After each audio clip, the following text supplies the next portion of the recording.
Okay, I hope you can see this screen. Welcome to all of you guys, both on Teams and on YouTube. I'm James, and I'll be taking you through questions 35 to 40. So for the guys on Teams, you can see the screen that I'm sharing, right? Okay, perfect.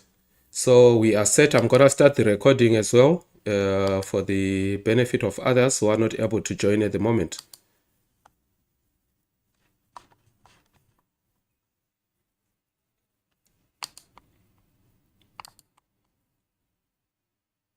Okay, I think we are all set.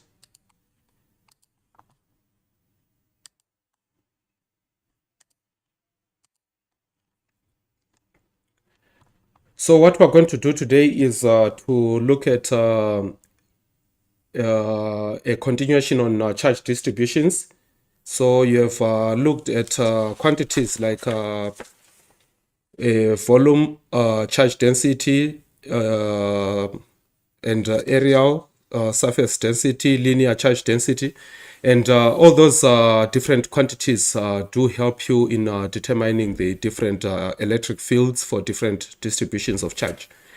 But let me share also the screen with you so that I can just demonstrate a little fundamentals in terms of what we would expect when you are dealing with charged surfaces from maybe spherical conductors and spherical, maybe solid, or be they solid or hollow, non-conducting surfaces.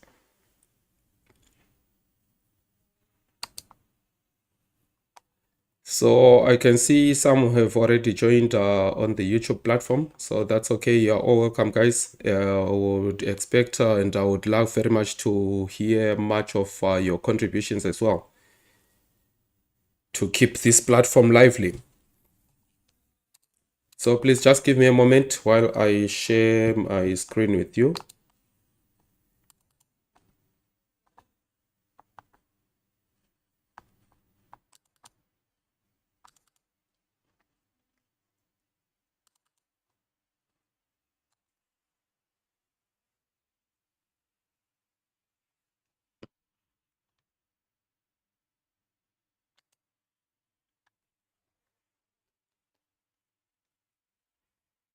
Okay, I think that's great. We can all see that.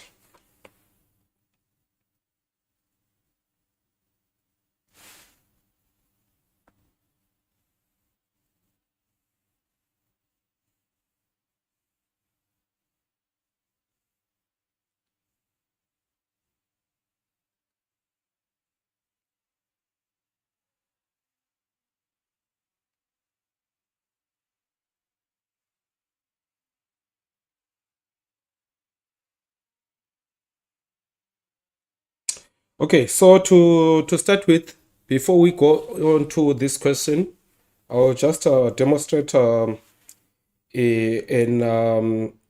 least a brief explanation of the different types of charge distributions that we are going to deal with today. In this question that we see on the screen already, it says something about a solid non-conducting sphere. So there's some importance in understanding the reason why we talk of maybe say it's a solid non-conducting sphere or solid conducting sphere. What do you think would be the difference in terms of the distribution of the electric field or the distribution of charges within, let's say, a solid conducting and solid non-conducting sphere? So we have two spheres like that, both solid.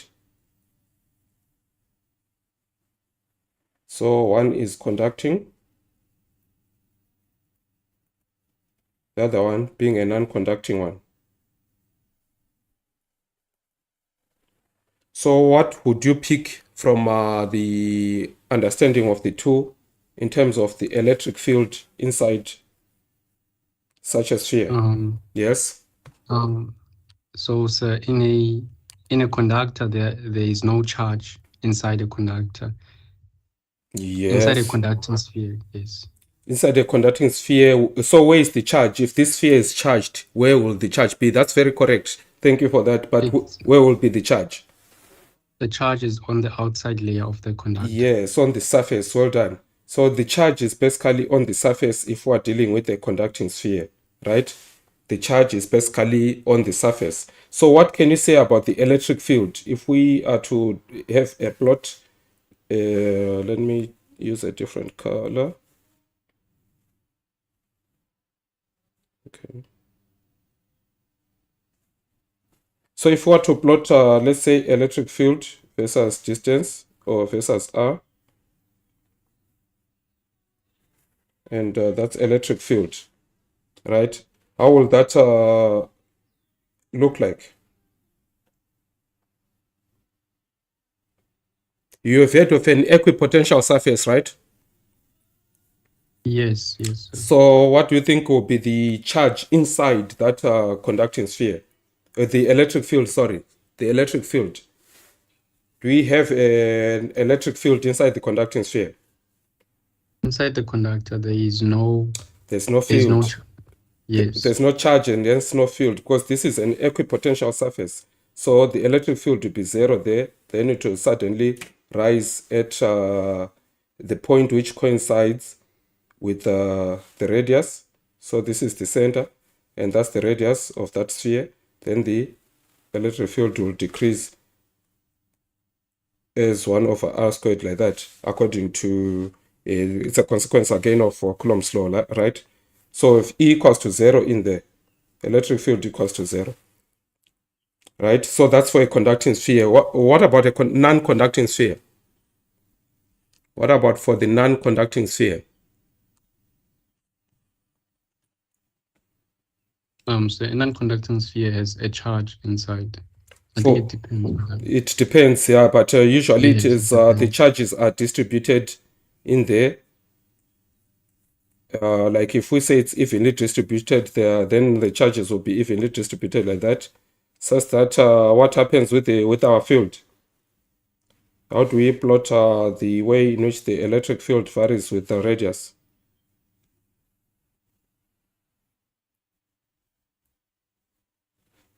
How will the electric field vary from the center?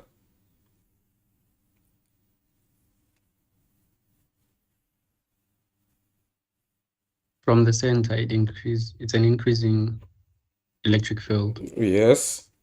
So we have an increasing and it is directly proportional, right? So it increases directly proportional to R in there. Then it starts decreasing afterwards, inversely proportional to 1 over r squared again. So each time the electric field or even the force itself will, when we are outside the sphere, right, after the value of r equal to the radius of the sphere, the behavior is such as that of a point charge, right, of a point charge acting from the center of the sphere. So whatever the charge that whole sphere has, it will act as if it's focused or concentrated at the center. So if we are dealing with the electric field out afterwards, it will be as if the charge is concentrated at the center and the R is considered for whatever point outside the sphere that you are considering. So don't worry about whether the charge is up to the surface inside that sphere. We would consider R in that equation as if the charge is concentrated or the charge were concentrated at the center of the sphere in either case, in both cases. So that's one thing that we need to remember when we deal with these two conductors. So this is for the solid case. What do you think will be the difference when we transfer from the solid case to the hollow case? A hollow conductor. And a hollow non-conductor, like that. What do you think will be the difference? Is there any difference in the electric fields? On the conductor, no, sir, there's no difference. On the conductor, there's no difference, so it will still be the same. There's no field inside there, E equals to 0, and E decreases as the inverse of R squared. Good. And inside the Non-conducting material. So for this one, I'm not sure, but I want to ask, like inside the hollow surface, Yes. does the does it act outwardly, like on the surface of the solid and also on the inside, or does it depend on where we draw, like our Gaussian surface? Okay, so if that's a good question. Remember, the Gaussian surface depends on the enclosed charge, right? You remember, we talk of an enclosed charge when we're dealing with a Gaussian surface. So in the case of the solid, in the case of the solid conducting sphere, we don't have a charge whatsoever in there. So the electric field is zero, the flux is zero. There is no charge that we consider whatsoever when we don't have a charge placed inside there. So the charge is zero. The Gaussian surface, when as long as we're inside the sphere, the Gaussian surface will enclose nothing. There's no flux. There's no electric field. But the moment we consider a Gaussian surface outside, then we would consider the total charge that's within that sphere. And if it's positive, of course, it will be a field that's radially outwards. I don't know if I answered your question correctly, which is different from the case when we consider a non-conducting sphere, where when we plot a Gaussian surface, then that Gaussian surface contains an amount of charges that is given by whatever the value of r to the 3 over the value of radius to the 3 multiplied by the total charge on that surface. So the ratio is given by the volumes, because it is this is from 4 over 3 pi r cubed of the Gaussian surface divided by 4 over 3 pi r cubed of the whole sphere multiplied by the charge in the whole sphere. So you're taking the fraction of the volume of the inner sphere over the volume of the whole sphere as a fraction of the charge. So if we remove all this, we remain with the ratio of the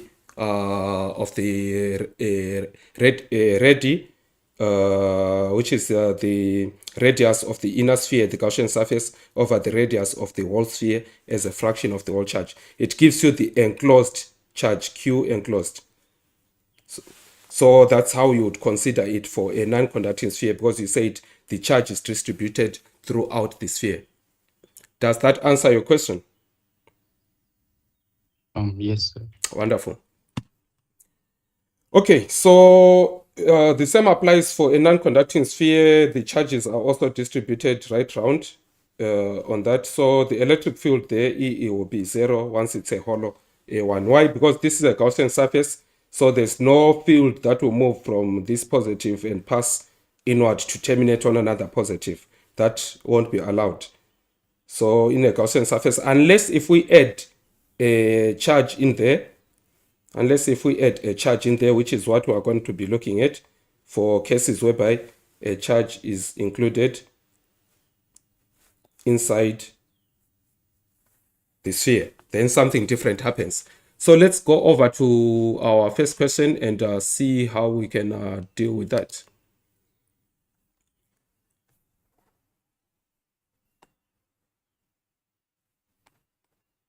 Okay, so this first question goes, a solid non-conducting sphere of radius 12 centimeters has a charge of uniform density.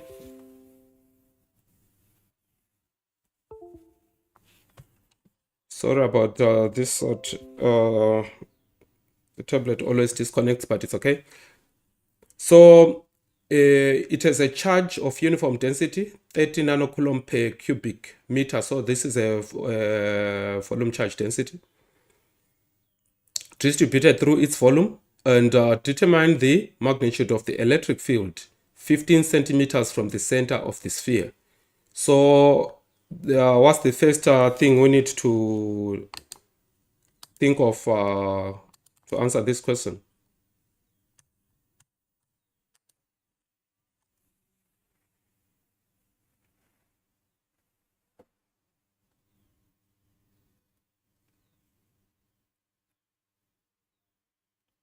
Sir, Do we have to like? I think we have to draw a Gaussian surface. All right, that's good. So we start with the conducting sphere, right? It's a solid non-conducting sphere. Its radius is 12 centimeters. So we have 12 centimeters there.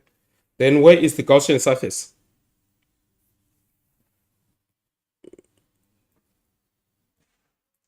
Where is the Gaussian surface?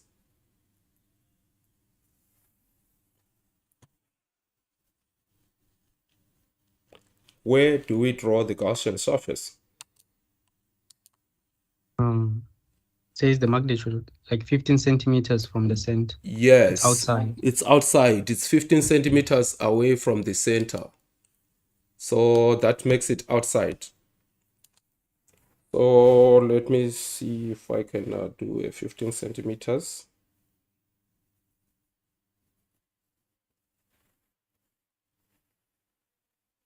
Okay, so that's just a sketch.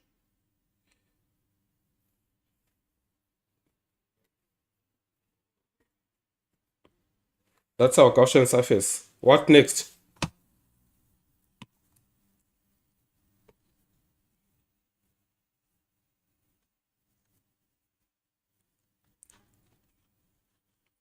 What do we do next to determine the electric field 15 centimeters from the center?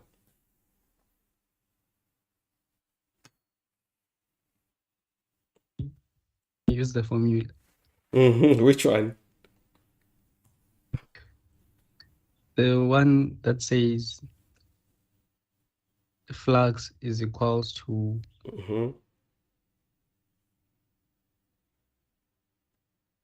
the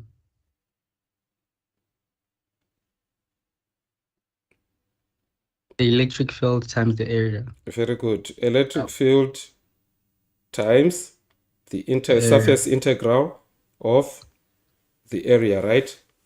Yes. Electric field times the surface integral of the area enclosed by this Gaussian surface.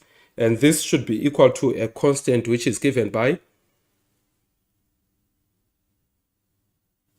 or it is equal to, it should be proportional to what? If we have that electric field, that should be determined by what?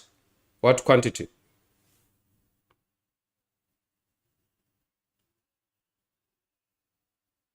The electric flux is directly proportional to the enclosed charge. That's basically what this Gaussian equation or Gaussian law implies, right? The electric flux is directly proportional to the enclosed charge, and the constant of proportionality is E naught.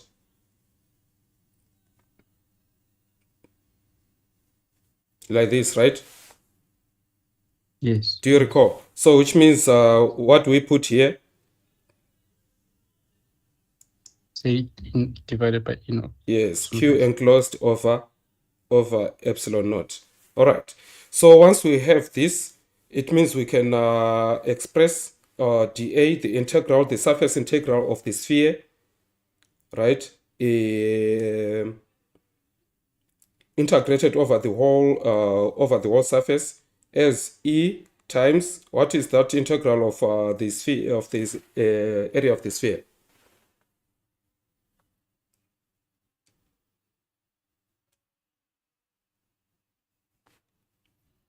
What is the surface area of a sphere? It's 4 pi r squared. Wonderful. 4 pi.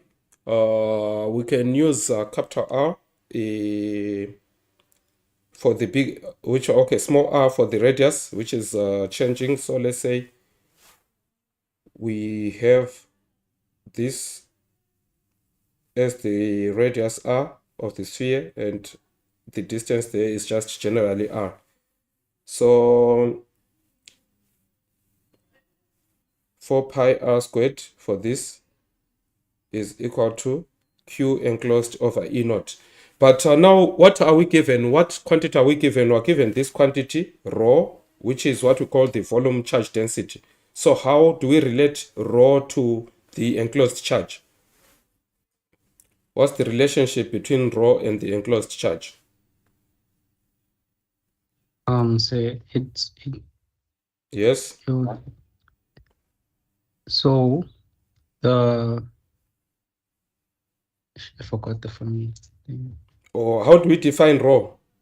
Rho is charge over Density over over density. no, rho is the density, is the charge density. So is since it's volume charge density, so it will be charge over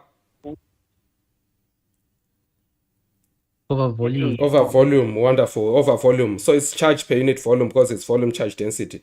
So now we want to express Q in terms of rho. It means our we multiply by V both sides, right? And we've got Q equals to rho times volume, which is rho times 4 over 3 pi r cubed. This is the volume of the sphere in terms of the volume of the sphere. We agree? Say you. Yes. Was I too fast? Yeah, say you're too fast. Okay, let me take it slow. So what we have done is we agreed that our rho is equal to Q over V, right? Rho is the volume charge density. So now we are eliminating the V from the right-hand side so that we just remain with an expression for Q. So we multiply by V both sides, right? Multiply both sides by V. Then that means when we multiply like that's the denominator and the numerator will cancel like that. And we've got rho times V times rho is equal to Q. So we have said Q equals to rho times V. But V is the volume of a sphere. V in terms of the radius being the volume of a sphere is 4 over 3 pi r cubed. Remember you said the surface area of the sphere is this, right? 4 pi r squared. The volume itself for the sphere is 4 over 3 pi r cubed. Do you follow? Yes. Okay, so which means we can express our Q. We can express Q in terms of rho and r, the radius of the sphere, which is simply rho times the volume. So this is volume. Okay, so we can substitute again into our equation that we have here. For our Q enclosed, now we put rho times 4 over 3 times pi times r times cubed. So remember, why are we using big R here? Big R is this radius, the radius of the sphere itself, the 12 centimeters, right? This big R is from the center to the circumference of the sphere. So it gives us the volume of the sphere, by which if we multiply by the density of the charge in that sphere, it gives us the total charge within the sphere. So if you multiply this volume times the charge over volume of the sphere, you get the charge. So that's why you need, yes? So I have one small question. So in class they gave us this formula. They said dq is equals to dq is equals to p dv. P delta v. Okay, yes. Yes, they gave us that formula that says dq is equals to p dv. Like, wouldn't we like use this formula? Yes, so okay, so this, it's the same dq here. This will be dq, this will be p delta v, like that. That's the formula, right? It is the exact same formula, yeah. And then so when we substitute it into the equation, how then would we integrate it so that we can remove the d? Okay, so so in this case, if you just integrate a dq equals to p dv, you ultimately come to a final value, which is simply what we have, like by integrating that side and that side. Rho is a constant. So the integral of dq is q, the integral of dv is v, so you've got p times v. P being your density and V being your total volume. So it's remember what you have from Gauss law. This Q is not a dq, it's just the charge that's enclosed. It's the total charge that's inside your system. So already, if you do the integral on this side, you just remain with this. But what is on this other side is already an integrated or a total charge that's enclosed inside the Gaussian surface. So that total charge is basically what you get from your dq equals to p dv. You integrate to get the q, and you integrate the dv. It simply gives you the v, the actual volume of the Gaussian surface. Are you So unglahlile. I ngulahlile? don't quite, yeah, I don't quite understand what you're saying. All right. Is it on the dq part, or it's on the charge enclosed? It's when now you integrate dq and dv. Or Like okay. I thought, Mm-hmm. I thought like we take the dq. Mm-hmm. No, we take dq is equals to pv, and then we try and substitute it on the formula. Then after that, we then integrate it on the formula. Oh, yeah, it's basically the same thing. It's ultimately the same thing. I think it will be quite long anyway, but it's the same. Let me just go through it with you the way you are presenting it. So if we have E, right, integral of dA, this is equal to Q over, or let me call it dq as you have called it, over E naught, right? Where your dq, you said this is P dV over E naught, right? Is that how you See? is Okay. is it the same?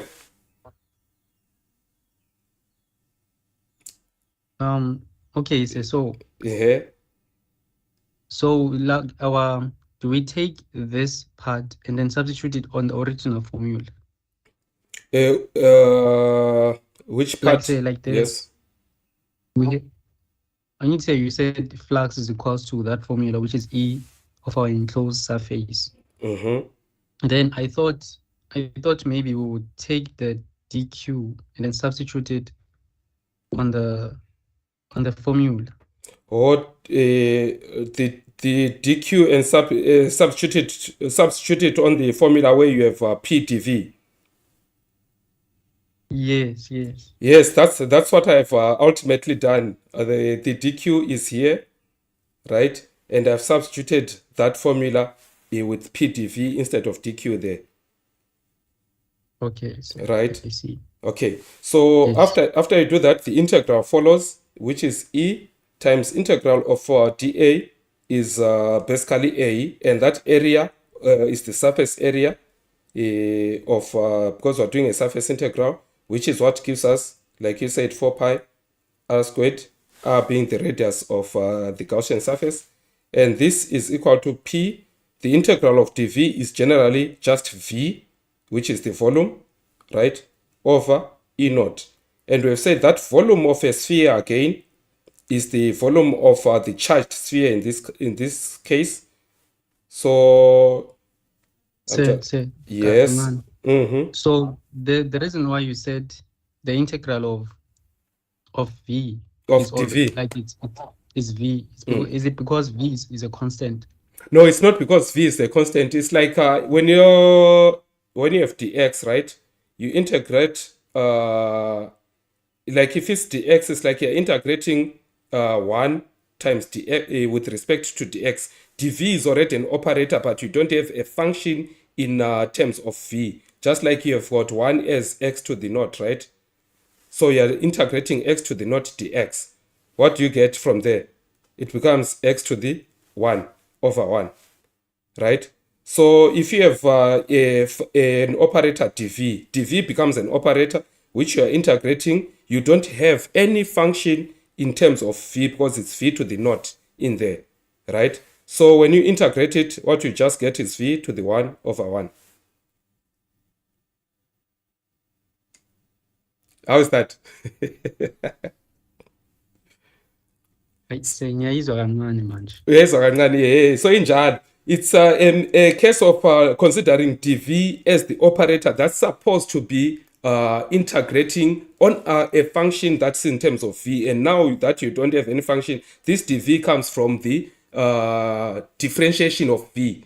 So you differentiate your v, you get dv. So it can be dv probably with respect to if ever there's any other operator operating on it, but it simply shows that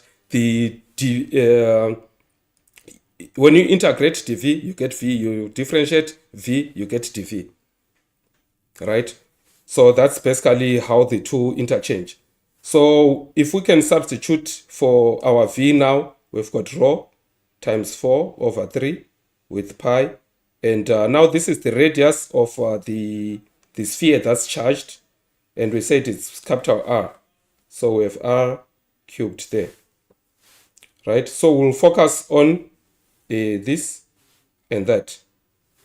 Right? So it's divide by 4 pi R squared, and divide the other side, the others everywhere by 4 pi R squared. Right? So which means even here by 4 pi R squared, but we don't want to worry about this. Forget about this part. Let's forget about this part. So we've got this, cancel it out with that, we remain with E equals to, then rho times 4 over 3 pi R cubed over 4 pi R squared. Remember, we chose R cubed for this one because this is the radius of the sphere that's charged, and this is the radius of the Gaussian surface.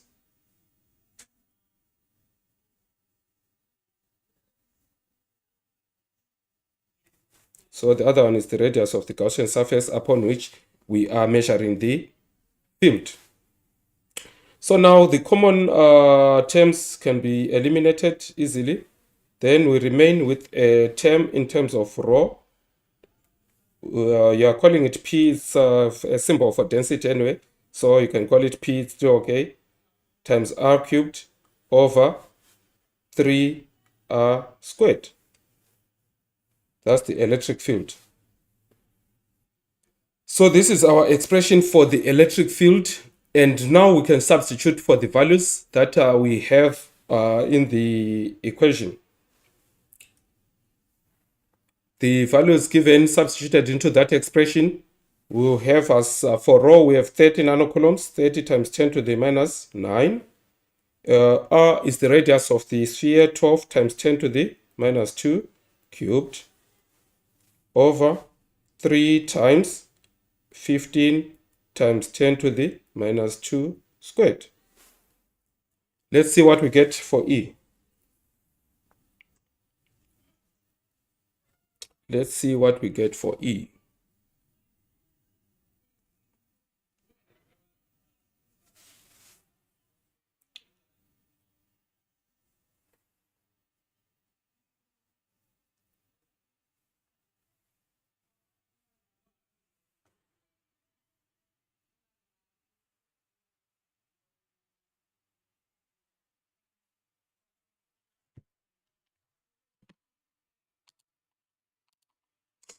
Or anyone on the calculation?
It's 7.68, I think. 7.68 E, okay, equals to Times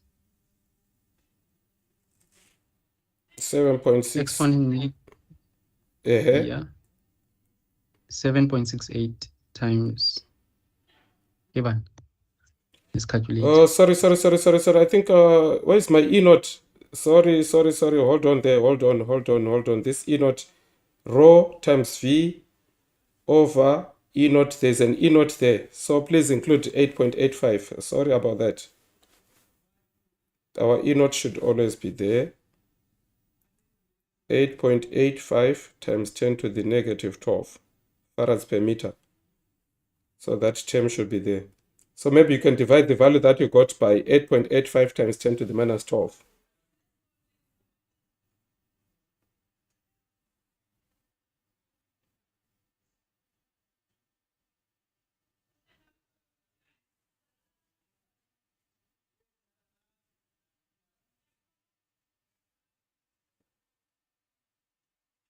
I get 8.6778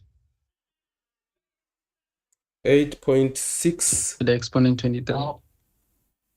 78 8.678 times what? to the exponent negative 23. Something didn't work out correctly there. The powers. Check if you use 30 to the minus 9, 10 to the minus 9 for your density.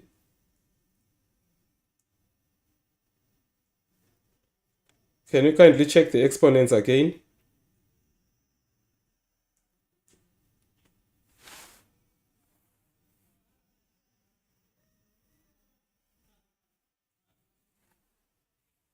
And remember the other one, the top R is to the power of 3.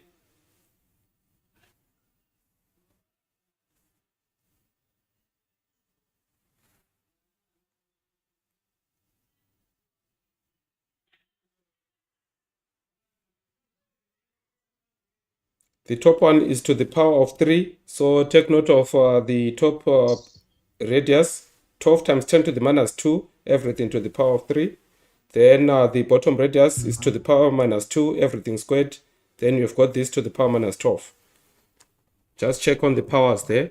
I get 86.78. Wonderful, exactly. So it's 86.78 newtons per coulomb. That's correct. Yes. That's very correct. Let's confirm. Do we have an 86.7? Yes, that's rounded to two significant figures. There's 87 there. And that should be the correct one. Yes, that's fine. So yeah, at least you can see that it's easy to use Gauss law in this case to determine the electric field. That's how we use Gauss law to determine that electric field. Any questions? Any questions, guys?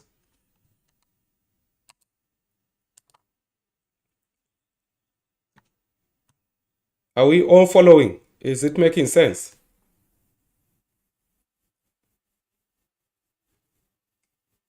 So say for me, it was what you did does make sense to me.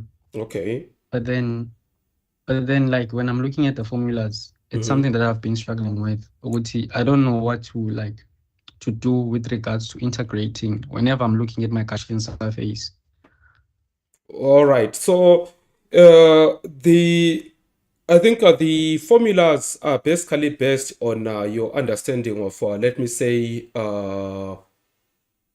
geometry, because you are given, if you know you are given a sphere, right, and you are integrating the area of a sphere, you are basically trying to find the total surface area of this particular sphere. Remember, sphere is 3D, right? So you want the total surface area of that sphere, right? And to find that surface area, the formula for a surface area doesn't change. After you integrate this whole area. You don't need to put any formula that converts back to what you gave us as 4 pi r squared. This is a well-known formula for the surface area of a sphere. If you integrate whatever quantity, if it's that quantity being an area is for a sphere, then you know the area is gonna add up to a sum given by 4 pi r squared. So integrating or by understanding is like adding all the small surface areas given by dA, represented by dA. So each area segment or each portion of the area represented by this small area dA, right, are added together throughout the surface to give a total of this. So when you're integrating, you're actually coming out with that total. If you change from a sphere and you've got something like this, right, whether you're dealing with whatever shape that you're dealing with, if you take again a small section dA and integrate the dA for this cube, right, having integrated at the end of the day, what you should get, if maybe each side is r, or you can say x, then you should have in this case x. Surface area is what will that be for the surface area? 6x squared, right?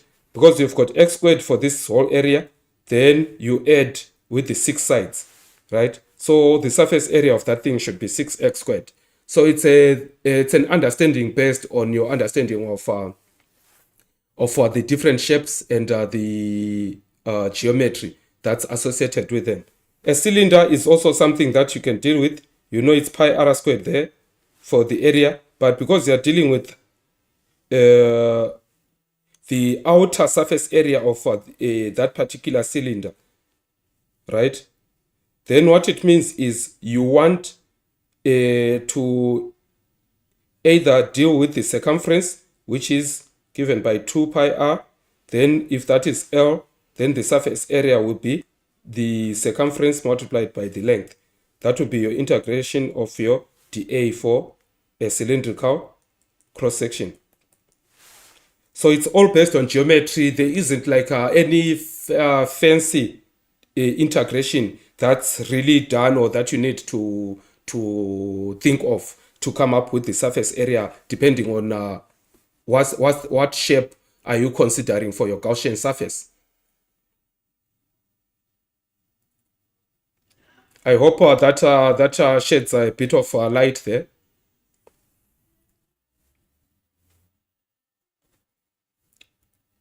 So say Mm-hmm. I like when you're talking, the screen was like freezing, but I heard what you're saying. And one thing I wanted to ask is when we're integrating, and Yes. especially when it comes to our areas and surface areas, when you're integrating for x squared, our answer will then be x to the power of 3 divided by 3 when we're integrating for x. But then now, when we're looking at an area or at a volume, what x is our x there? Is it the r or what is it? Okay, so your variable depends on like in the case of the sphere, your x will basically be represented, or it can be the r. X is just the variable that is that measures the dimension of the Gaussian surface that you are dealing with. Remember, your Gaussian surface is what encloses the whole system, and usually in most cases you are just given something that's spherical because it actually covers whatever charge is in there. The simplest case that you are given to consider is a spherical surface that goes just right around the system. But I think you remember in one of I think even probably in your lectures, you dealt with a Gaussian surface around a wire that carries charge, right? So if it is a conductor carrying charge and the charge is enclosed from probably that end to that end, then this charge enclosed will lead to a Gaussian surface that's basically around the wire like that and is also elongated along to make a cylinder like that. So in that case, you do consider or both. You can see that we have got radius for the to determine the circumference, but you also have L, but L is constant, right? L will be constant. Your Gaussian surface can be anything around that, but your L is always constant because that length doesn't change. You can change your Gaussian surface in terms of how further you are moving away from the charge. So it's a matter of you seeing which variable is changing. In this case, the radius is what changes as you take your different Gaussian surfaces. They are all always cylindrical with a cylinder of length L. So the variable there is R at the radius. So your radius becomes your variable, which is similar to the x that you use in integration.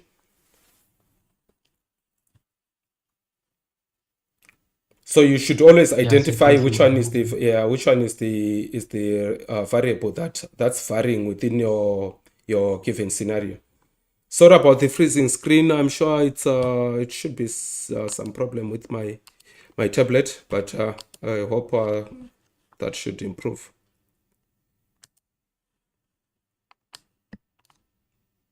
Okay, can we go on to the next one? So the next question, question number 36, reads: a positive point charge Q is placed off center inside an uncharged metal sphere insulated from the ground as shown. Where is the induced charge density greatest in magnitude and what is the sign? So with a point charge Q placed off the center, like you can see it's away from the center towards A in this case, inside an uncharged metal sphere. So there is our metal sphere with the inner surface shown by the red and the outer surface shown by the blue. Then the question is, okay, we're also told this sphere is insulated from the ground as shown, and where is the induced charge density greatest in magnitude, and what is the sign? What would you say?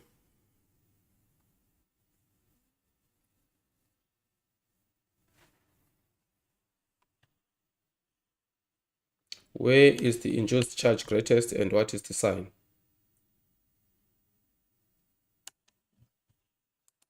So can you repeat the question? The screen is all still frozen this side. Okay, is it the question screen or let me just check. I can see it now. Okay.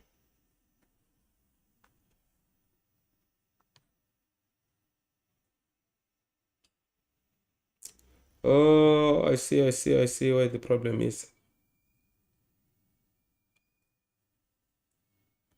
Okay. So we have a positive point charge Q placed off center as shown in the diagram. There is a charge Q, a tiny blue dot there close to A. It's placed off center inside an uncharged metal sphere, so there is no initial charge on this sphere, which is insulated from the ground as shown. Where is the induced charge density greatest in magnitude, and what is the sign? So we've got different points there, A, B, C, and D. Where will the induced charge be greatest, and what will the sign be?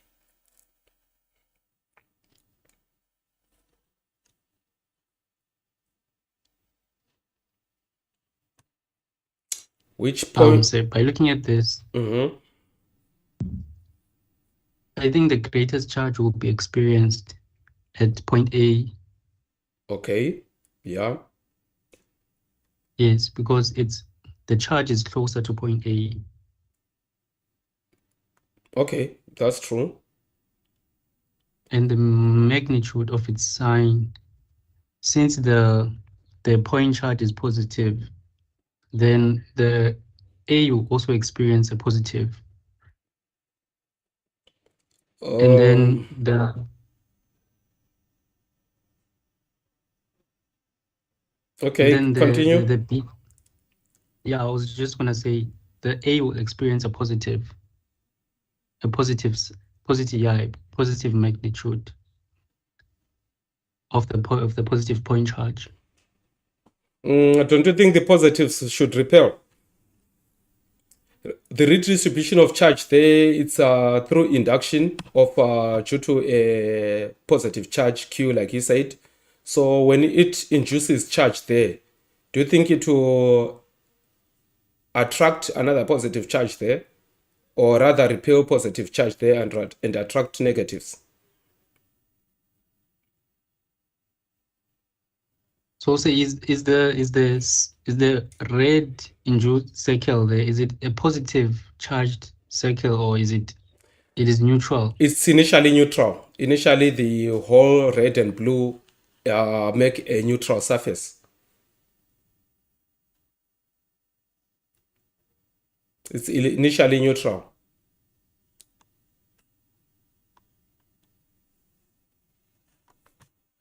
Then say if it's neutral, this part, doesn't that make the Q the only source that has a charge, which will then it will be the one that will be distributing like the electric field?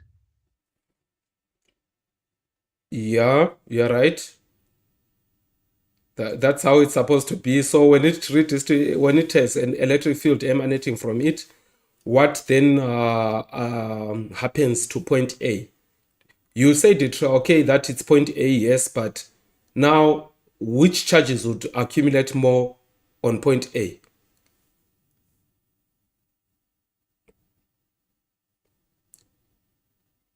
Because the charges inside the surrounding metal sphere will redistribute, and when they redistribute, there will be such that more charges will come around area A, but which charges are they?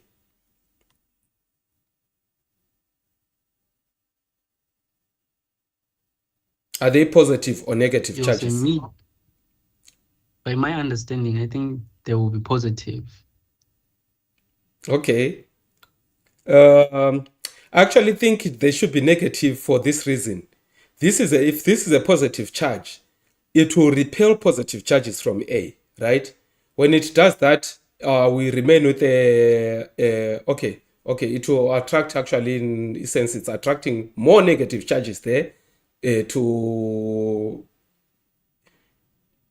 which is in a sense the same as repelling positive charges, but there are no positive charges that we move in there. So it's actually attracting more electrons, more negative charges, leaving the area where the negative charges have left, which is basically the top surface, with a positive charge that's of the same value as Q. So the surface around the red line will be more of a negatively charged surface due to that redistribution, but more of the negative charges are attracted there. Then the remaining, the positive charges or the deficiency of those negative charges will leave a positive charge on the outer surface. So it should be, at the end of the day, that would mean these two, the field is inside this sphere, but between A and B, there is actually no field there. There's actually no field between B. Then B assumes the charge Q. The whole surface of B assumes charge Q, such that for any Gaussian surface around it, the total charge is still Q around this setup. So this is how the redistribution happens. So if I can just redraw the same thing, that's the first one, which should be red, of course.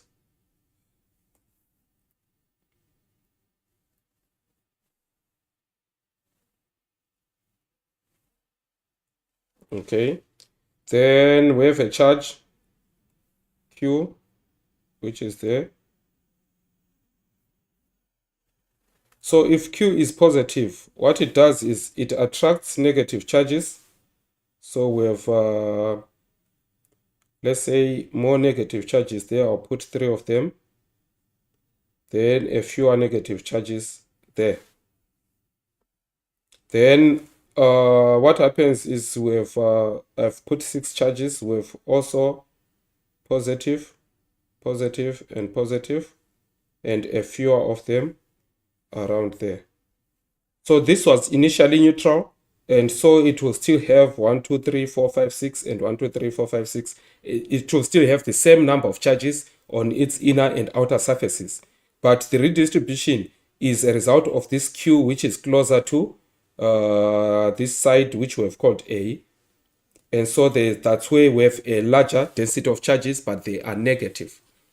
So that's how the redistribution should happen. It should be an attraction of charges of the opposite sign to the charge that's inside there. So we have A and negative, we have A and positive for B, we have B and positive, B and negative, and C and positive. So A and negative should be the most appropriate there. A and positive should be the most appropriate. Oh, which one did A and negative? Yes. So it's A and negative.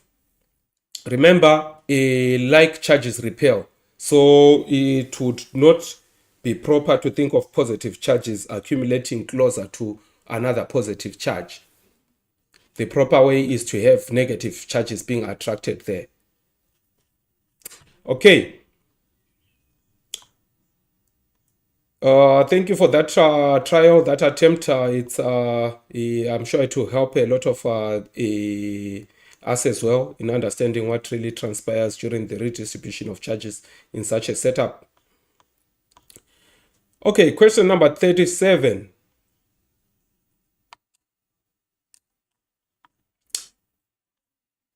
So for this question, we are asked to consider a long cylindrical charge distribution of radius r with a uniform charge density ρ.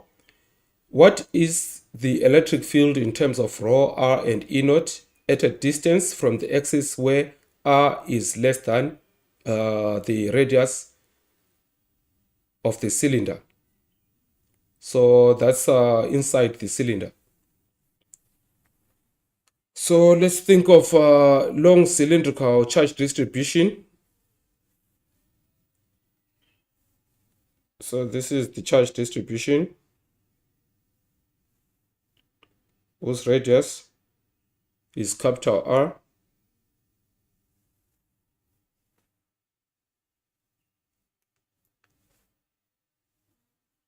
Like that.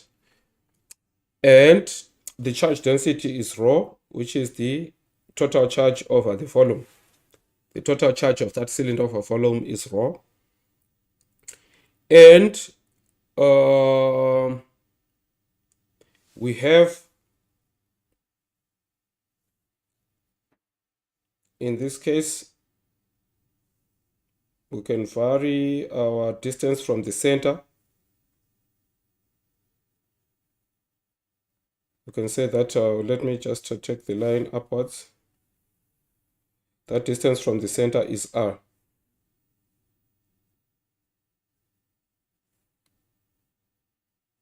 So that at the top, that's when r is equal to the radius of the cylinder.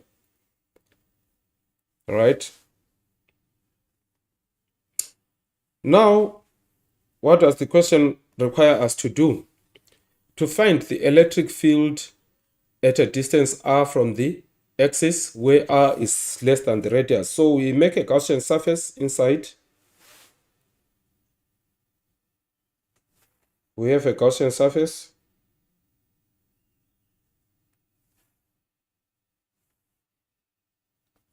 There. And in that Gaussian surface, we know that r is less than the radius, the distance from the center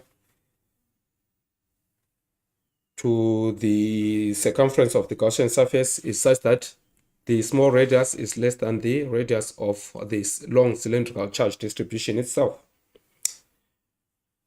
So for the electric field, remember, E, or flux, electric flux, is equal to the surface integral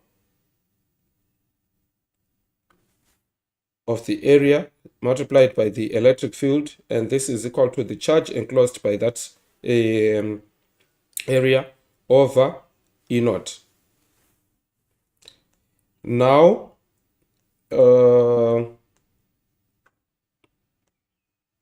we do the same thing we did earlier. Integral of dA is E multiplied by the circumference. I think I gave you that formula earlier. If you can recall, where's our formula? This one. So the surface area of this rectangular, of this cylindrical shape is given by the circumference 2 pi r multiplied by the length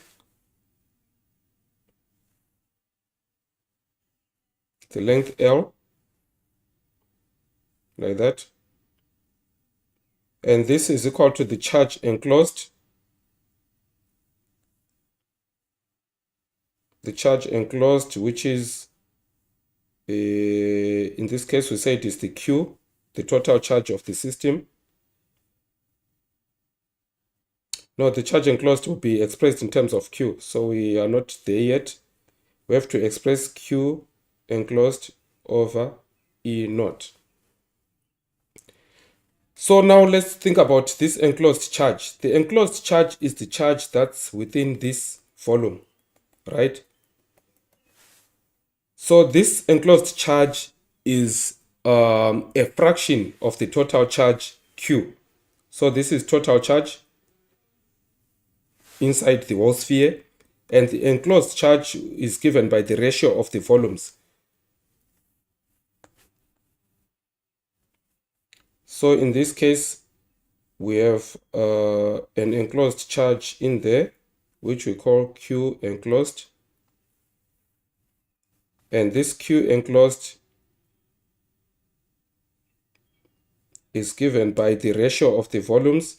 Q enclosed over total Q will be the same ratio as the volume of the small Gaussian surface, which is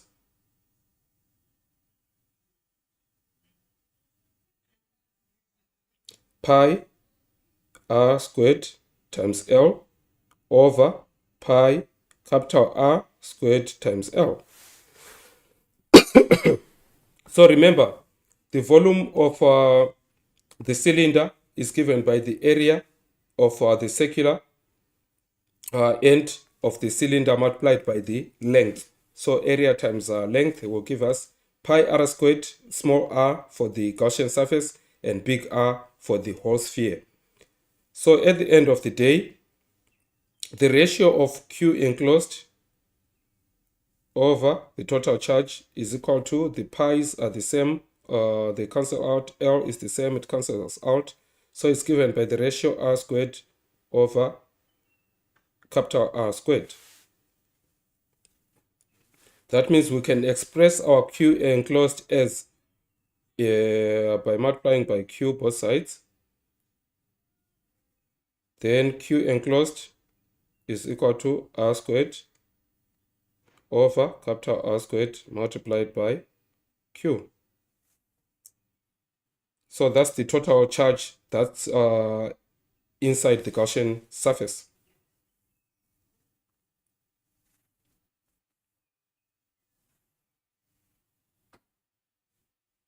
So now, what are we also given? We're also given to express this in terms of rho. To express this in terms of rho,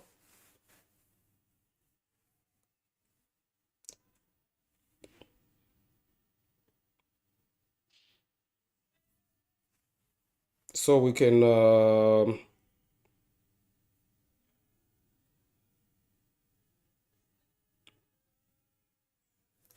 now substitute for Q enclosed here by saying R squared over capital R squared times Q, right?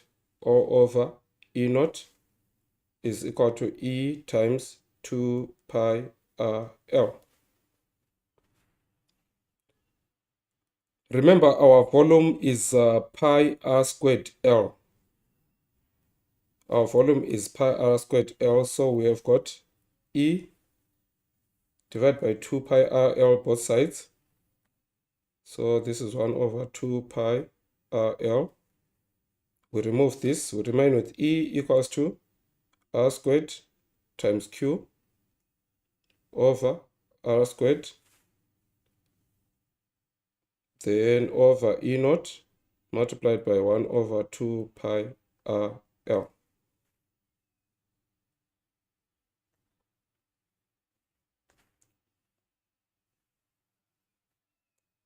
So the expression requires us to leave E naught to have R and to have rho. So rho, knowing that rho in this case is the density, is charge over density, which is Q over pi R, capital R squared times L.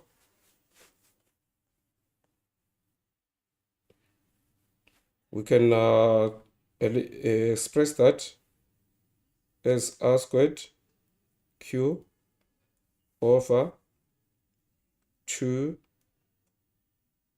E naught pi R squared L. And this pi r squared L and the Q make the rho. So we've got r squared rho over 2 E naught.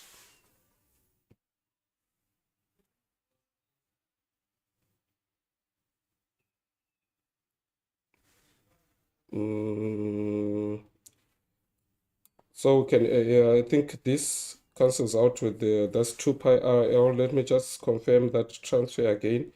R squared times Q over 2 pi and E naught times r squared. So there's an r there. This r cancels out with that. And our final is r times rho over 2 E naught. So that's how the electric field will look like in terms of rho, r, and E naught.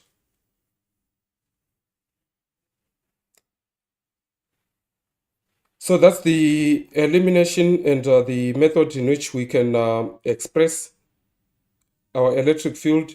Remembering, we have what Gauss law, which gives us the expression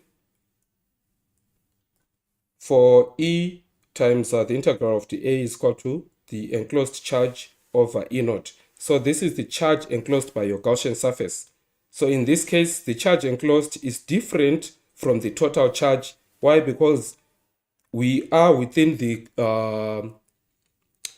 cylindrical charge distribution, and this is most likely a non-conducting material.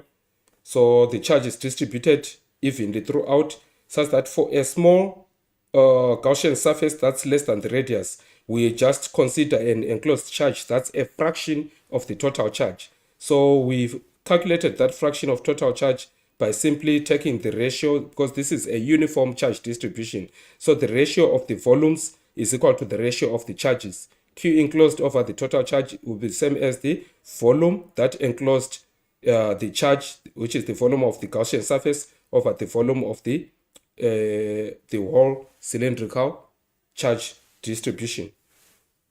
So by that, we got that Q enclosed is a fraction r squared over r of Q. And we substituted that for the Q enclosed into the Gaussian equation that we obtained earlier. And by just rearranging the terms, we eliminated on one side and got 2 pi r on the other side, which is this one. And the denominator, the numerator consisted of r squared, which is this, Q, which is that, and the denominator will consist of r squared, E naught, and 2 pi r L. So we've got r squared, E naught, and 2 pi small r and L, right?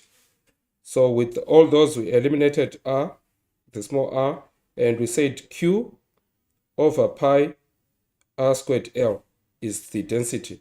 So that leaves us with r times rho over 2 E naught. So this is our final expression, which we should find 2 E naught in the denominator is there, then R times P is there. So that should be B. That should be B.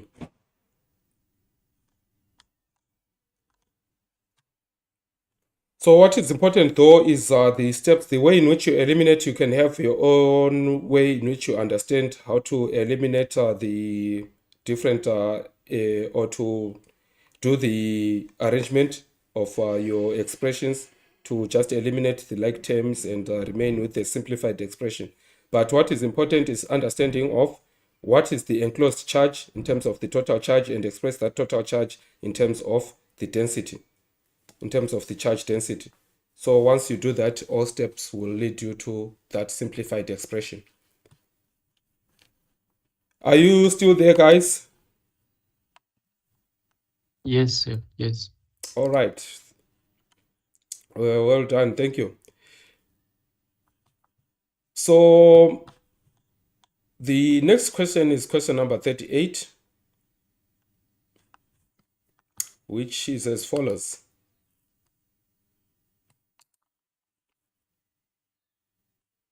A large flat horizontal sheet.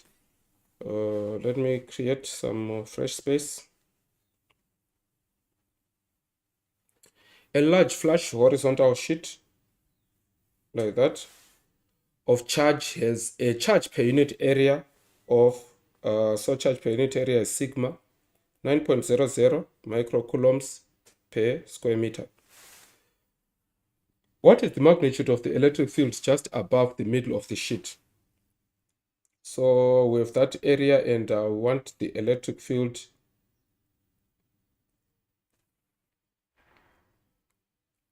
in that zone, right? Just above the middle of the field. What is the electric field there? So remember, for a sheet of charge, you've got charges on either side. So if there are positive charges on either side distributed like that.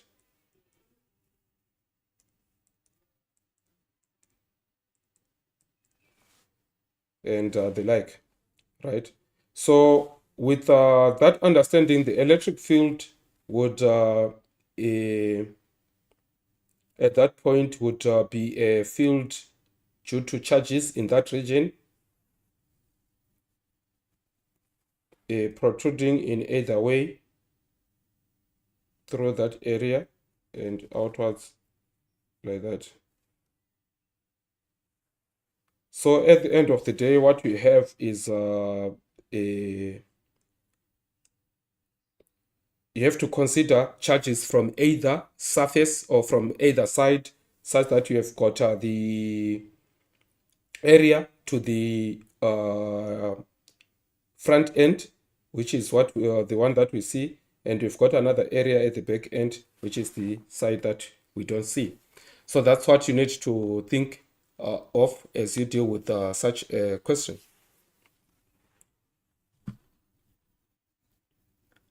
So in this case, with the same understanding, E times dA, integral of dA is the same thing that we're doing, is Q enclosed over E naught. Okay. What is the surface area in this case? What will be the surface area for this sheet? It will be the area on yes. Yes, Simlindile, you want to give us a Okay, so say we look at the area of the middle sheet. right? Okay, so the area of the middle one will be it will be length times breadth squared. Length times breadth. Okay, so let's say E multiplied by length times breadth, that, Yes. okay, is equal to the charge Is equals to The The charge, charge that is enclosed the charge enclosed by that surface, Q by enclosed is equal to sigma multiplied by the area, right? yes, yes, So this is sigma multiplied by the length times breadth again, right? yes, Okay. So we've got sigma multiplied by length times breadth over E naught. So if we divide by length times breadth, divide also this side by 1 over length times breadth. We remove that, we've got E equals to sigma over E naught. Sorry, this is 2 length times breadth. yes, yes, sir, yes. That would be 2 length times breadth. Because we've got this near side and the back side. So which means you divide by 2 that, so we've got sigma over 2 E naught. So you can put that in a calculator, see what you get. 9 microcoulombs.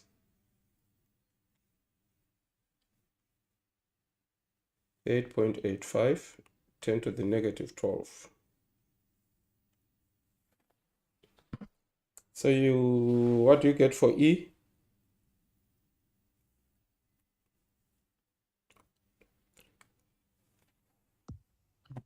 I get 5.08 times 10 to the fourth. Check your index again. Check your index. 5.08 times 10 to the Times 10 1, to 2, the 3, 4, 5. 205. Yes, times 10 to the 5. What's your unit? It's Newton per coulomb. Newton per coulomb. Is the volt per meter correct to use a unit volt per meter? It's Correct. Okay, good. It is correct. Perfect. So 5.08 times 10 to the 5 newtons per coulomb. That's the correct answer. So remember the idea of having the two sides. This 2 is very important. This 2 is actually very important because the surface area is the sum of those two areas through which the field is coming or the two areas that enclose the charge, right? So it's two surface areas that enclose the charge within that sheet. So that 2 is very, very important. Okay, all done. I think you can do number 39 for us now. Do you think you Sir, can? Yes. sir, can you go back to this, Uh-huh. then go up a bit on Uh-huh. this formula that says the E multiplied by the closed integral of dA is Uh-huh. equal to the enclosed charge over Mm-hmm. epsilon over E naught. Mm-hmm. Okay, so say on that formula, is it like that, Vel? Do we have to make it like that? Yeah, so it's basically a way of simplifying Gauss law. It's a simplification of Gauss law. Because Gauss law states that this Q is actually an enclosed charge. Maybe the books do not write this enclosed. They just present it as Q over E naught like that. But the Q, Yes. I always write it so that you remember you are looking at the charge that's inside the Gaussian surface. So if ever anything is outside that Gaussian surface, forget about it. You know, so it's just given as Q over E naught, but you should remember that the Q is what is inside the Gaussian surface which you are considering. Yes, sir. Mm-hmm. And then So on the left-hand side, say, left on hand, the left-hand side, yes. you said that the E is multiplied by length times 2 times length times breadth. So on that equation, how do we then do the derivative of the area on the left-hand side? So remember, you don't need to trouble yourself doing the integration derivative or anything. Remember, I said once you know the shape that you are looking for. Remember, okay, let me change this a bit if you don't mind, right? I'm gonna change this from a length times breadth, right? I'll put a circular Gaussian surface here, right? Such that I replace this with pi r squared I replace this with pi r squared. I replace this with pi r squared, right?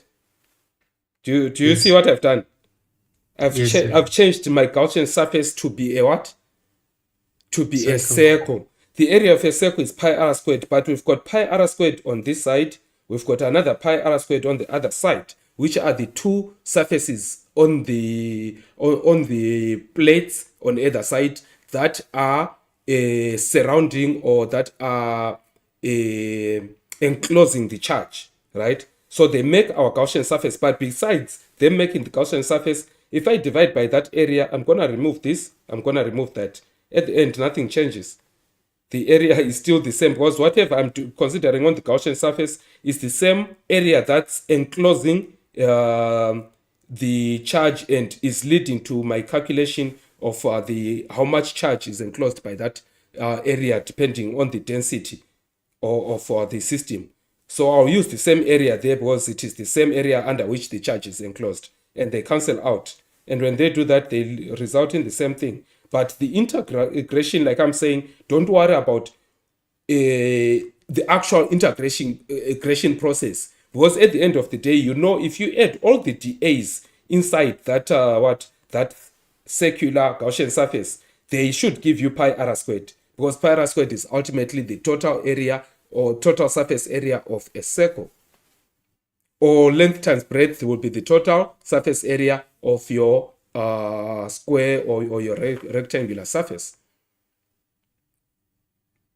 So by integrating, we're saying you are adding all the small area components or area elements, but when they add, they result in the total, which you know from the formulas of the different geometries, the different shapes.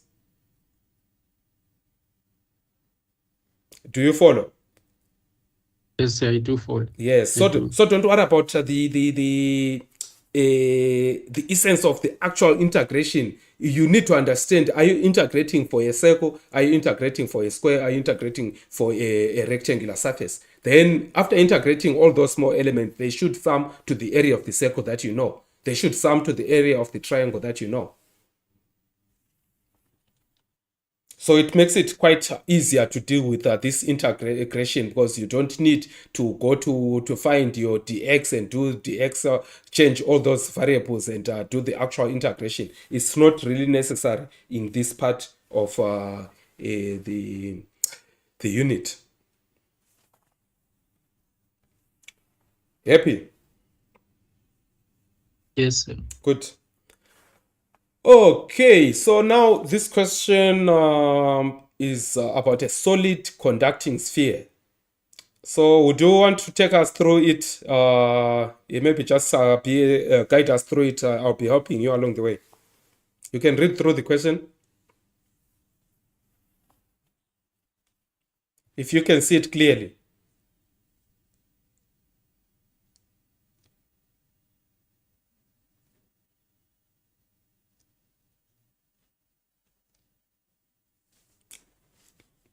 If you don't mind, you can take us through the question, Simlindile.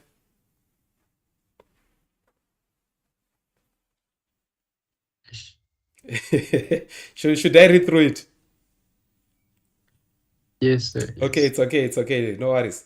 Okay, a solid conducting sphere of radius 2 centimeters has a charge of 8 microcoulombs. So this is a solid, number one. It's conducting, number two. Then we're given its radius and the charge within that system. So all information given there. Then a conducting spherical shell of inner radius 4 centimeters and outer radius 5 centimeters is concentric with the solid sphere and has a charge of 24 microcoulombs. What is the magnitude of the net electric field at R equals to 1 centimeter and R equals to 4.5 centimeters and R equals to 7 centimeters from the center of this charge configuration respectively?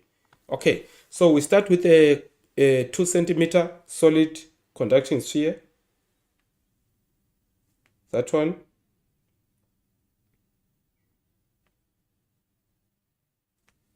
Okay, so this is solid. It has a charge of 8 microcoulombs. its radius 2 centimeters. That's all, and it's solid. Okay, then surrounding it is a 4 centimeter one.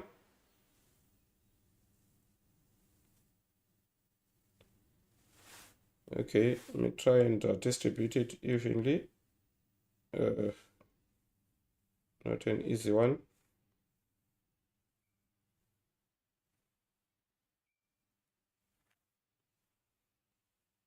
Okay, it's difficult to do symmetry there. Okay, we'll assume it's like that. It's at the center. Then we have another one around it. This one should be easier to do. Okay, almost got it. So the inner radius is 4 centimeters. The outer radius is 5 centimeters. Okay, that's all the information we are given. Then the charge of this conducting spherical shell is 24 microcoulombs. Now the question is, what is the magnitude of the net electric field at R equals to 1? So R equals to 1 is inside. We want the field there, enclosed there.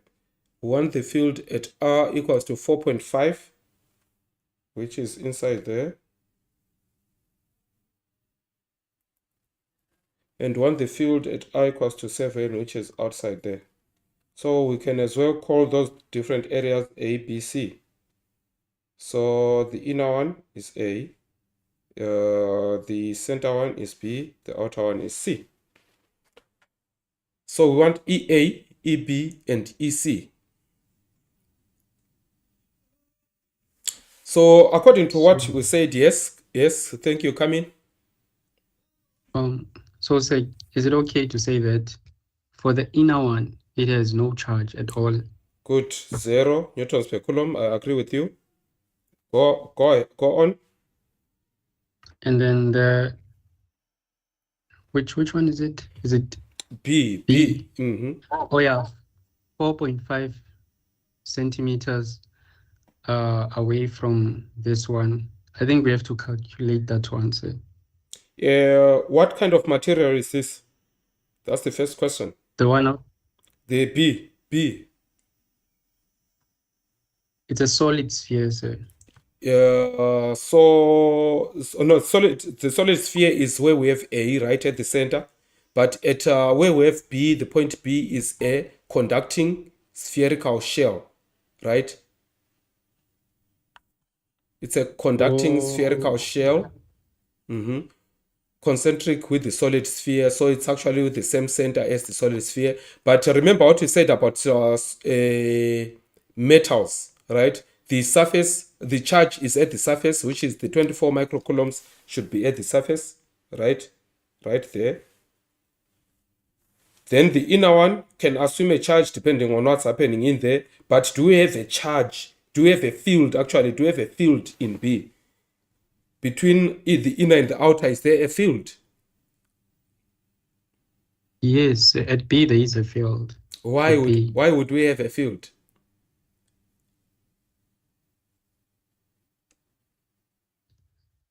So this is confusing. The one that is the 2 centimeter one, it's a solid conducting sphere of radius 2 centimeter. The one that is inside is a conductor. And then a conducting sphere shell of inner. Okay, the second one is also a conductor. Yes. Meaning the second one does not have. Wait, let me not go there yet.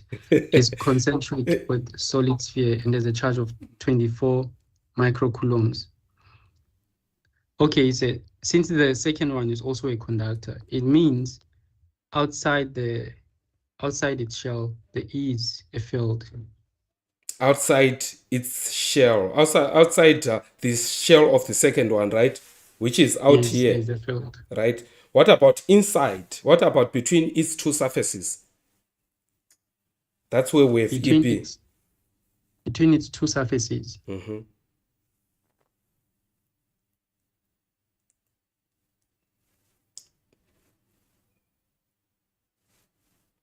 Say, like all these things, are they conducting materials? Yes, ultimately they are all conducting according to the description. It's a conductor within a conductor and a conductor. Exactly. The other one kind is of like confusing. the other one is a spherical solid conductor. But remember the principles we described when we started, right? They're the same principles that are applying in this case. So the first one is a solid spherical conductor. We said for such conductors, if they are charged, the charge is at the surface, right? Yes. And that makes the surface an equipotential surface so that we don't even have a field inside, right? So say the one that is in the middle, the A, it has its own charge, right? Does that mean that outside of A there is no charge because of that conducting area that is enclosing A?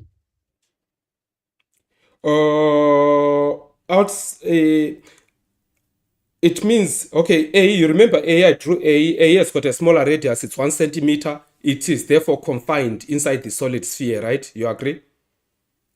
Yes. And because it's inside a solid conducting sphere, there is no charge because Gauss' law says the electric field is proportional to the enclosed charge. So there is no enclosed charge there.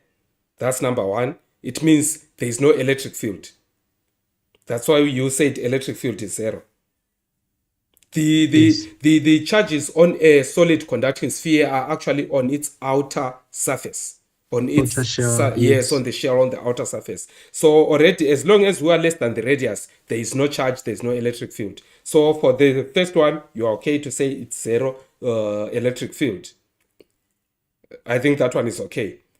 Now, the field begins to be seen here because this contains a charge of 8 microcoulombs on the surface. So the Gaussian surface I'm drawing right now, this Gaussian surface around the inner sphere will show a field because it is enclosing a charge of 8 microcoulombs, right? It encloses a charge of 8 microcoulombs. Then now, similar to what happened in our initial case, this 8 microcoulombs induces a negative charge of minus 8 microcoulombs on this 3, 4, 5, 6, 7, 8, minus 8. So we have minus 8 microcoulombs induced on the inner surface of this conducting sphere, right? It is induced because initially the 24 microcoulombs are supposed to be outside here, right? Positive 24 microcoulombs are actually based outside there.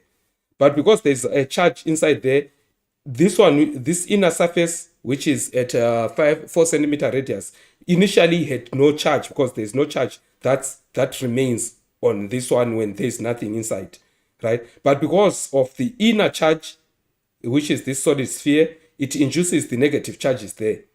Then those negative charges make this surface another equipotential surface. Okay, besides that, whenever that happens, then the interaction is just between that and that. We have 8 and minus 8. When we go out there, the total charge is the total charge enclosed by surface B, right? Surface B total charge enclosed is equal to 8 microcoulombs plus 8 microcoulombs plus minus 8 microcoulombs. The total enclosed charge is 0. So the electric field comes to be 0 again. Okay. Because it's enclosed in 0 charge. So electric field by virtue of Gauss' law, E dA is equal to Q enclosed over E naught. If Q enclosed is 0, then we have no electric field. So B has no electric field. Then the other electric field now, which is outside, when we take negative charges that are there to nullify this, they are actually coming from in the outer surface, which was at 24, to leave another extra plus 8 microcoulombs. That's conservation of charges.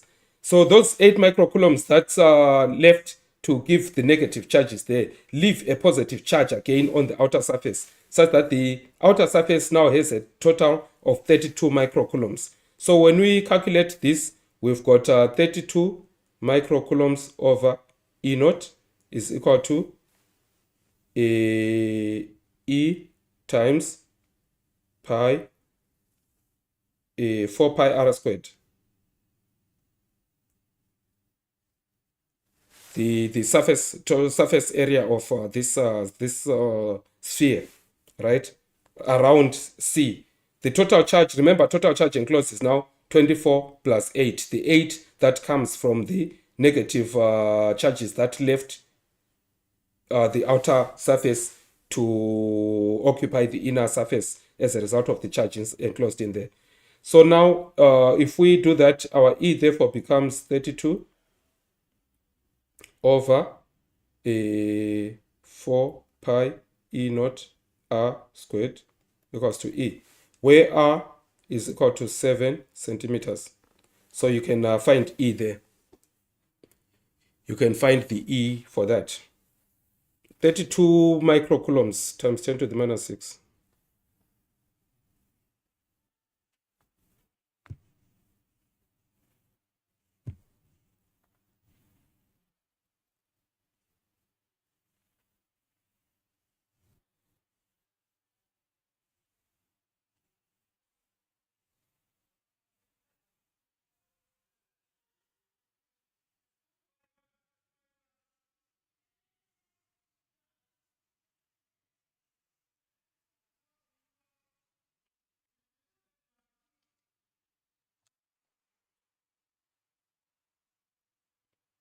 What do we get?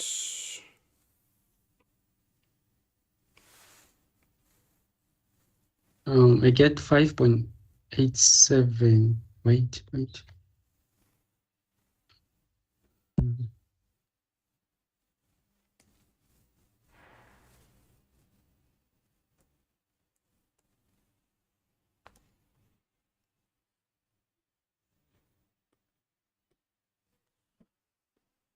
I get 58 times 10 to the 6. 10 to the 6. Remember, did you use centimeters? Remember, R is 7 times 10 to the minus 2. 7 times 10 to the minus 2 and it's squared. Check that for your R. Use convert to meters. 7 centimeters is 7 times 10 to the minus 2 and that's squared. Did you use that? Yes. I converted. You converted. And Yes. and you get what value do you get? I get 58.58 times 10 to the 6. Times 10 to the 6 newtons per coulomb. Yes. Okay. Let me just cross check 8.85. 10 to the negative 10 to the negative 12. 58, yes, I'm getting the same 2, 3, 4, 5, 6, 58.7 times 10 to the 6. So 58.7 mega newtons per coulomb. All right, I think we should be good. We should be good. There we are. 58.7 mega newtons per coulomb. The rest doesn't tally. We didn't get this. 0 is okay, but that final one is different. Nothing there. So A is our best shot. Let's see if we did anything right there. Yes. Okay. So that's the understanding. It's there's no field within a radius r less than a, which is within this orange circle, if you can call it. There is an electric field, of course, within r greater than a and less than b. The electric field does exist. It's okay because we're enclosing a charge. But a charge is induced there, which is negative and cancels out the charge that's positive there. So the field terminates there. And the Gaussian surface that's between r greater than b and less than c is enclosing 0 net charge. Net charge is 8 minus 8. So when it encloses 0 net charge, we no longer have again a field between B and C. And after C at R greater than C, we get a field given by E equals to K Q over R squared. So this 1 over 4 pi E naught is K. So you've got KQ over R squared, which is the general formula that we know by now. So in summary, I can just try to do this electric field as we go in that direction. So we'll start from here. We'll call this the 0 mark, which is the center. Then the electric field is 0 at this is the first radius A, point A. Then we have an electric field there, and this electric field, sorry, what does it do? It just decreases. It decreases and terminates. Okay, let me just have all lines there. And that line there, and that line there, and this one there. Then we can use a different color. Electric field 0. Then it increases suddenly at the surface and decreases to 0. Then it's 0 in there and increases again. This time is 24, so it's quite big. So whatever value that one is, it was just small, but this one is quite big. It therefore decreases. Not rapidly like that, but also slowly, as E proportional to R squared, as if the charge was concentrated at the center again. So this is the same E proportional to R squared, but it terminates again back to 0 after that and increases here to around such that at 7 centimeters, this is where we measured, we get 58.7 meganewtons. That's where EC is, the 58.7 meganewtons. So this is basically how the electric field varies with the distance from the center. Okay, I hope you like that. I'm sure it should make sense in terms of understanding of Gauss law. Helps us at least explain what's happening in there. So you don't need to try and manipulate anything in terms of probably some kind of thinking, why don't we have an electric field in there, or try to think otherwise. Otherwise, yeah, it will become all messy and confusing. I think it's just simple as it is. Gauss law did the job for you. You've got a charge, electric field in between, which is due to the charge enclosed.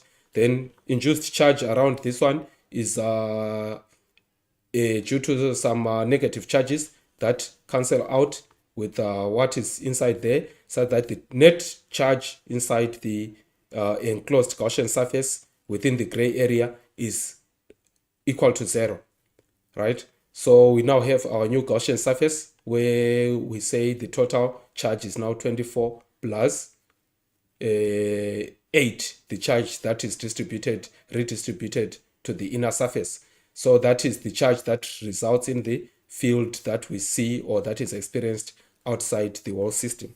So that's basically the summary of what's transpiring there. All right, what other question are we gonna do? Number 40, the very last one. The last one, we are done. Yeah, we have Lufani. So Lufani, so how are you? Well, you're welcome. I just saw you join, and yeah, we're quite busy, but I'm sure you can also follow in terms of what we are doing with the. All right, wonderful. So this is all questions are based on Gauss law. So yeah, you should find them quite interesting and yeah, not very difficult. So this is the last question. I'm gonna read through it and see if you guys can help us answer. It's still related to the previous question, of course, so that should give you at least an idea of what's happening. But it goes like this. A solid insulating sphere of radius A has a uniform charge density throughout its volume. So we're dealing with a solid this time. So remember, I said it's important. It's not just a question of liking to say solid, hollow for no apparent reason. There is some significance of those statements and those parts that describe what system are we dealing with. So it's a solid insulating sphere. It has a radius A with a uniform charge density throughout its volume and a total charge Q. Okay, so that's the total charge that's uniformly distributed throughout the volume. Concentric with the sphere. So let me also draw as we go. First sphere with the charge Q. All right. Concentric with the sphere is an uncharged conducting hollow. There we are, an uncharged conducting hollow. Right. Whose inner and outer radii are B and C as shown in figure 39. So similar to this, we've got B and C surfaces for the inner and outer for the hollow that's concentric with the sphere. So the first sphere is solid and insulating. It means the field distribution there is different from what we had, of course, in the first case.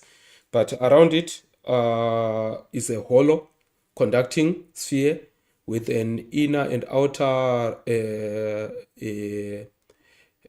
radii being B and C as shown in figure in question 39. So in terms of Ke, the constant, R, the radius, and Q, the charge, the magnitude of the net electric field at R less than A, R greater than A less than B, and R greater than B less than C respectively is, so Ke is given by 1 over 4 pi E naught is that constant. So we've got different areas to consider. Let me just draw the other ring. Okay, almost, but something like that. Okay, so we'll start from the center.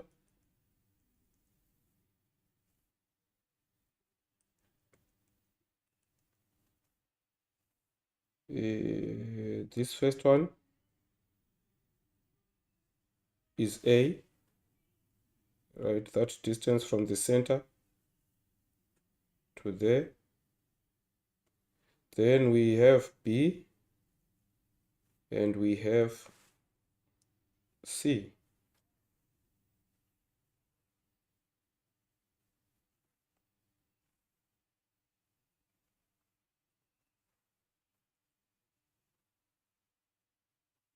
Those are the different areas.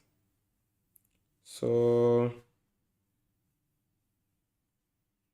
okay, so this is the same thing. This was B and this C and this was outside at another point.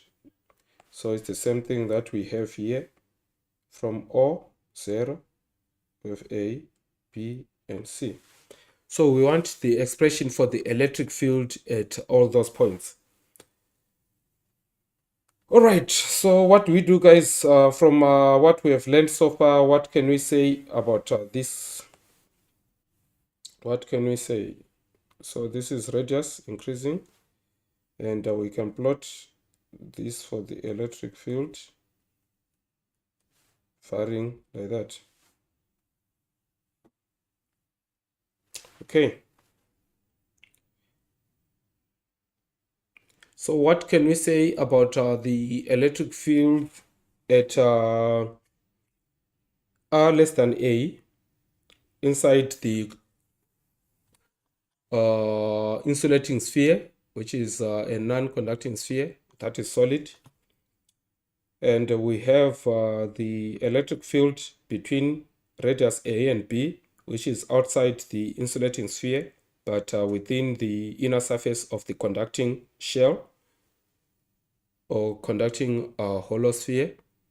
And the outer surface between the inner and outer surfaces of the conducting hollow sphere. So where do we start? Where do we start? The first part is r less than a. So with r less than a, whatever the Gaussian surface is, we know that E dA is equal to Q enclosed over E naught, right?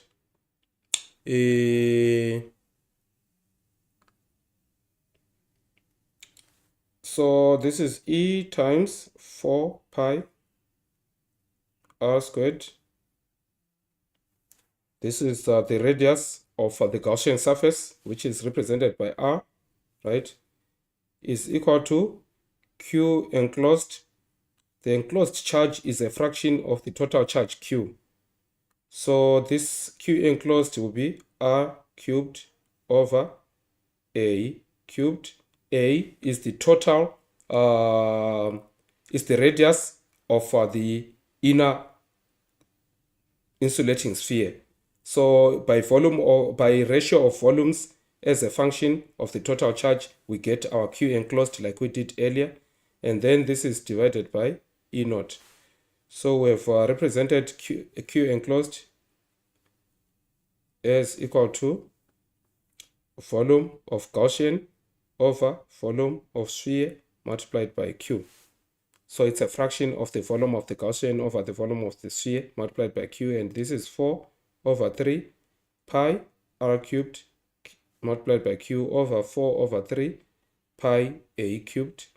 And the 4 over 3 pi cancels out to remain with the ratio of the radii. The ratio of the radii.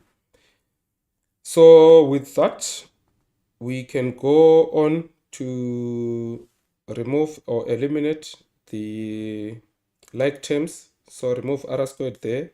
This r3 remains as r to the 1. So that leaves us with e over 4 pi. And we divide also this side by 4 pi. So that e will be r times q over 4 pi e naught a cubed. Okay. So 1 over 4 pi e naught is k. So that's k e r q over a cubed. So I've done it for the first part. The expression for the electric field there is ke r q over a cubed. Now if you check this out, q is constant for the charge, a is constant for the radius, ke is constant. This electric field is varying proportionally with r. So that's why when we are in there, we can safely, which color should I use now? Black, yes. We can safely say from 0 to that surface, the field increases proportionally like that. Then it will decrease inversely like that. Something like that.